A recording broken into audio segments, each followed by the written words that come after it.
Hello, beautiful people. Today, I'm going to be finally telling you my favorite books of 2024. I've got 10 for you, and we're going to work our way in order to my ultimate favorite book. If you are new to my channel, hi, I am April. You can think of me as your bookish fairy godmother. On this channel, my goal is to set you up with your next 5-star read. And these are just a few of the books that live rent-free in my head. If you like what you see, I hope you'll subscribe, hit the bell, stay a while. Okay, I would not feel right if I didn't do a couple of honorable mentions. The first being Maisie Dobbs. I finished the entire series, the rest of the series, I should say, in 2024. And I was kind of sad because I think I was on the last couple of books when I found out the series was ending. So I don't have any more to look forward to. I could reread all of these. They were wonderful on audio. Just a little background about this. This follows a woman named Maisie Dobbs, who is an investigator. She is a detective. She has been taught by a very intelligent man in her youth. And this takes place just after World War I, and we see the aftermath of World War I, and then it goes right into World War II. It was wonderful. You care deeply for Maisie. You care deeply for her friends as well. And a lot of them are, as you can imagine, put into danger in the midst of a war and in the midst of doing some pretty dangerous work. The other book I had to give an honorable mention is Incidents Around the House by Josh Malerman. This book was incredible. It's horror, so if you like horror, you might like this. And it follows a little girl who has her mom and her dad, who she calls Daddo, and then she has other mommy who lives in her closet and opens the closet door at night to talk to this little girl like this. Her neck is clearly broken. And she slowly but surely gets out of the closet and starts asking this tiny little human, will you give me your heart? It's terrifying. It will give you chills. I loved every second of it. Are you ready for my top 10? Starting in at number 10, and sadly, I don't have a lot of these books in physical form. I read a lot on my Kobo, and I guess I got a few from the library on audio. In any case, I got 2, and number 10 is one of those 2. This is When We Were Young and Brave by Hazel Gaynor. I will say this is a World War II historical fiction book that follows young girls in China living at a boarding school. The boarding school is run by English teachers, British teachers. That said, they are in incredible danger when Japan declares war on the US and also Britain. So we follow these girls who know nothing of war and then are thrown in the midst of it. We follow the teachers trying to keep them safe and also trying to kind of dim the fear in these girls. That's their job. There's also a lot in here about Girl Guides. So if you grew up like me going to Girl Guides or brownies or what have you, this might be of interest to you for that as well. We follow 2 characters mainly, and you feel very tied to these characters throughout the book. I was sobbing at the end of this book, like sobbing so hard, like you didn't want anyone to be around. Ugly crying, okay? It was happening. And I just loved every second of reading this book. Next is Trespasses. This follows a woman in Ireland. It is in the midst of the Troubles. She lives and works as a teacher by day, but at night she works for her family's pub. So you do follow her daily life, being a teacher, taking care of these kids whose families are being affected greatly by the Troubles. And then at night, she goes and works at the bar, and she does meet someone there. And she falls in love with this person, and they begin an affair, even though he's a married man. He is also the solicitor, the lawyer of some of the people related to the Troubles. And it seems like a very slow-going book, I will say. It does pick up towards the end, and then once you find out what exactly has happened, because not everyone in her inner circle do well during the Troubles, when you find out what has happened, you want to go back to the very beginning and read it all over again with this new understanding in mind, because it affects everything. It was incredibly, incredibly written. And I feel like I learned a lot about the Troubles as well, which is really, really nice, because I didn't know much about it before I read this book. And I think soon after reading this book, I went and saw a TV show called Don't Say Anything. I think that's what it's called, which was also brilliant. So would highly recommend Trespasses. Nuclear War is next. This is nonfiction, and let me tell you, you won't sleep real well while you're reading this book. This is a book about what would happen theoretically in a theoretical example of nuclear war unfolding. We've got a mad king who believes that someone is targeting him with a nuclear weapon, and so he targets them right back. And it just shows essentially the end of the world. It shows how very little protections any of us have, whether you're living in a country with a nuclear power or not. I live in Canada, and it affects absolutely everyone except maybe Australia and New Zealand.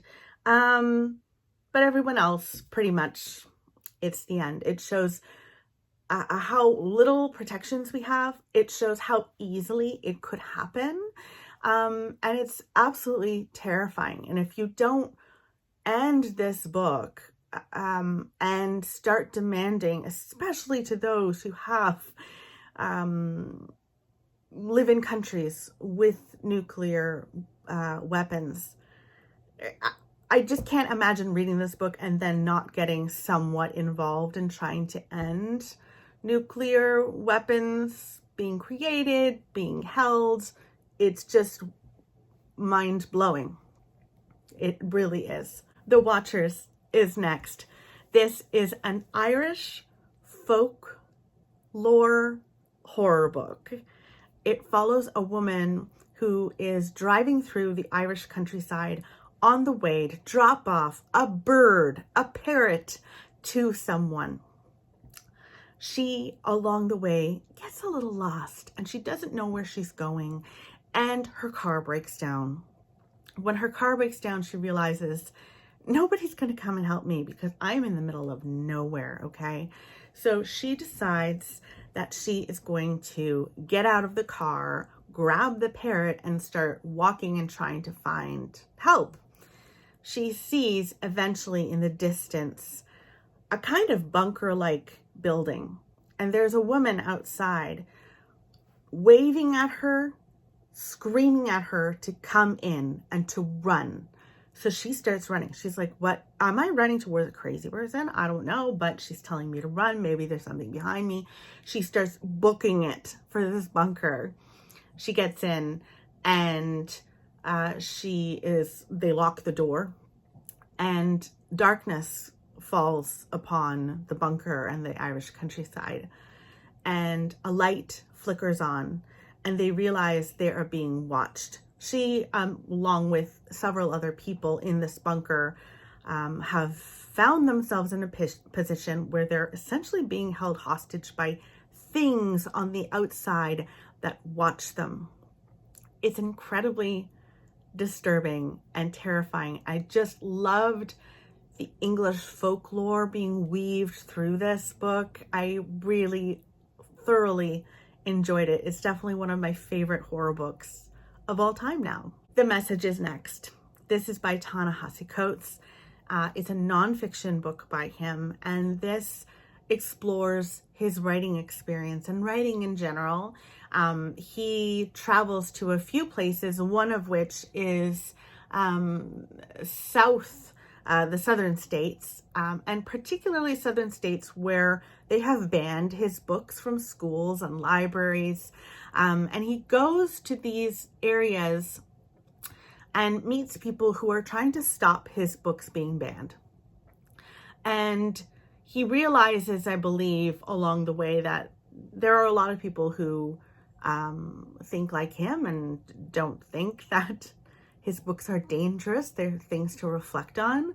And he also goes to Africa, and it's this coming home experience for him where he feels like, I should feel like I completely belong here, but I feel not settled in my soul, if that makes any sense. He didn't completely feel that way.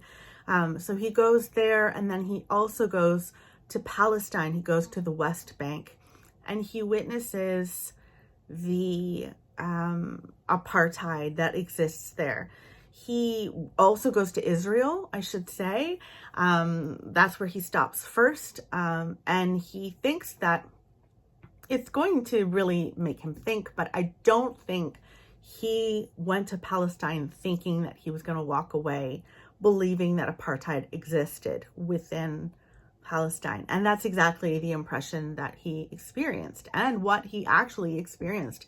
Going up to guards as he's trying to walk along a certain street and being stopped and asked about his religion just over and over again. What did your parents believe in? What did your grandparents believe in? Like, it was so fascinating.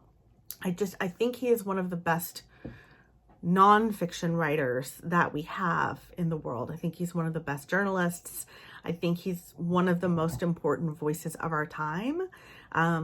And I loved this book, and he's gotten so much criticism writing this book, and I just applaud him for writing what needed to be written. Next is Death of a Bookseller. I am smiling when I'm talking about this book because it is amusing at parts, and yet this is a very disturbing book. This follows two women. One woman has worked at a bookstore for quite some time. She's like worked on the true crime section because that's her favorite genre. And she has everything the way she wants it, but the bookstore isn't doing well. It's not selling enough books. And so head office decides to send people in to restructure things, try to get this bookstore back on track so they can keep it open. And when these two women meet, they don't gel as well as they would have liked. And it becomes a bit of a cat and mouse game. It becomes a bit of a stalking kind of vibes in here. And it was really, really impactful. It reminded me a little bit of Tangerine by Christine Mangan. If you liked that, I think you will like this. This is in like modern time, but it has a very similar feeling to it. And I just loved every second of it. I think Alice Slater is coming up with another book this year, which that'll be going on my pre-order list for sure. The last physical book I have to show you right now is The Kind Worth Killing. I read The Kind Worth Killing, the whole series this year, and just loved the entire series, which is 3 books in the series. And this follows a man named Ted and a woman named Lily. They meet at an airport bar while they're waiting for their planes. And they start chatting. They have too much to drink. And Ted starts really opening up to Lily about his life. And he says, my wife is cheating on me and I don't know what to do about it. I just want to kill her. And Lily turns to him and says, why don't you? I think you should. And it begins this like devious plan of the two of them. Even though Ted was joking, it starts a whole plan rolling out. There is so much more to this book than just that. It is layered. It is twisty-turny. I feel like Peter Swanson this year was probably the standout author for me, because I read so many of his books and they were all so brilliantly layered and also wonderfully written. All of the characters are fleshed out. Like, it's very hard to find a thriller where you care deeply about the characters. You're a little like, woo, some of the characters are not right in the head. But you care about the characters. You're invested in the characters. And the plot is just twisty-turny and you don't know where this is going. You do not know where this is going at all. And so I highly recommend to you, you read the entire series. It was wonderful, wonderful, wonderful. Nestlings is next. This is by Nat Cassidy, and this is another author that actually really stood out to me this year. I read Mary by him and then The Nestlings, and this one was just took the cake from me. This follows a couple who move into a gloriously beautiful building in New York. Now, they had been living in a not so nice apartment in New York, but they had, like, once upon a time put their names into a kind of lottery system. And their name came up, luckily, just after they had had a baby. Now, they're excited about it, except our main character, the mom, she, during childbirth, she became, I believe, paralyzed from the legs down. And so she's like, I really need certain things. Like, I need my apartment to be equipped for me, which makes absolute sense. So she's like, well, I'm not going to get that. And also this lottery, which allows for your rent to be quite diminished. So she's like, that's just not going to happen. But the manager of the apartment is like, no, we can do that for you. So sure enough, they move in. Everything is kind of lowered for her. She's like, okay, I think I can get the hang of this and take care of my daughter. But something is wrong with the apartment. As you can guess, this is a horror book. Something's wrong with the apartment. She meets a neighbor very early on and has a very uncomfortable, distressing connection, with this woman. She feels incredibly isolated. And one day she goes to check on her baby and there is a bite mark on her baby's neck. It's disturbing, but in a delicious way. I loved that this book really had themes on disability, ableism. There's also a lot in here about the Jewish faith, which I really enjoyed, but also the backlash and how many people still have horrific ideas in their heads about people in the Jewish faith, including people who are like landlords, for example. And like Elon Musk, if you guys all saw his, that's an aside, but wow, when he got up on that stage and did the Nazi salute, I literally could not. I was so shocked. In any case, it's alive and well, okay? Fascism is alive and well. And that is explored in this book. And you really do care deeply about specifically the mom and the baby, of course. You're rooting for the baby. Highly recommend that one. My husband is in spot number 2. My husband follows a woman who is obsessed with her husband, like next level obsessed. She listens to every word he says, and every word he says, she like picks apart. They're at a little dinner with another couple, and this husband of hers, I believe, says if you were a fruit, you would be a clementine. I don't know why they're having this game, but in any case, she's not happy that he has thought that she would be a clementine. And she thinks about this for ages. And he leaves the curtains open one night when he has said time and time again through their marriage that he can't sleep if the curtains are open. So this is what's happened. She actually, in the middle of the night, tests this theory, tests whether he's telling the truth or not by opening the blinds. And then she gets into bed and she sees that he's still sleeping. So she's like, well, he's also a liar. Like it is twisted, okay? So this is a book about obsession, about marital relationships, and about one woman's mind going absolutely berserk. And I will tell you, I listened to this on audio, which I highly recommend. At the very end of this book, I literally let out a little yell, like a little, yeah, because I was so shocked by the ending. So I so highly recommend that you read this book. She's also coming out with a new book this year, which I'm very excited about. So stay tuned. The last book, my favorite book of 2024, is Instructions for a Heatwave. This is such a brilliant book. And when I was thinking about what would my book of the year be, well, it has to be a book that has stayed with me. I think that's really the evidence of a really masterfully written book, or a book that has been written for you. Everyone has one of those books. Some of my least favorite books of the year might be your book. You know, this is the beauty of literature, is that there's a book for everybody. And this was definitely a book for me. This follows a family whose father has vanished.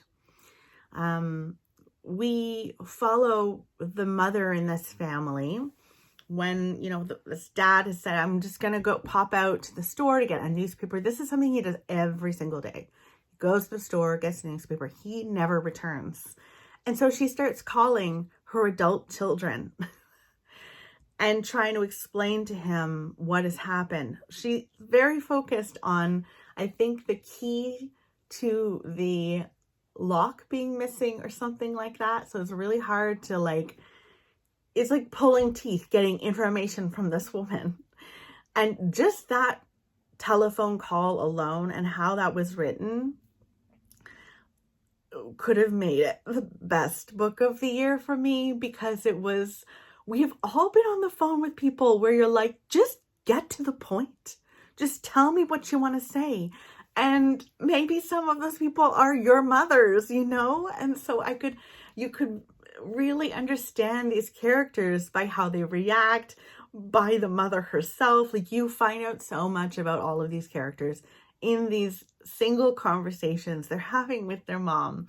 They eventually all come to her, because some of them haven't been home for many years, and they're trying to find their dad. That's what the story is about. They're trying to find their dad. In the meantime, every single one of these adult kids have secrets of their own that they haven't told anyone, that is divulged to you as the reader, and you kind of see them in a new light once you know those secrets. And once the secrets are unveiled, it gives you a new perspective on the character and a new perspective on how they relate to their siblings, their mom. And so the siblings all have these secrets, as well as the father has secrets of his own. Of course, he's disappeared. What in the world? I just can't say enough about this book. I'll say one last thing. It is a sweltering summer, and you feel that too. The ambiance, the heat, you feel the heat in this book. It was incredible. My favorite book of the year for sure. So let me know in the comments below, what was your favorite book of the year? I would love to know. We are done talking about 2024 after this, and we're moving right along to chatting about all the lovely things coming out in 2025, what I want to read, all of that stuff. So I hope that you had a lovely reading year last year, and I more importantly hope that you have an even better 2025 reading year. I'll talk with you very soon. Bye.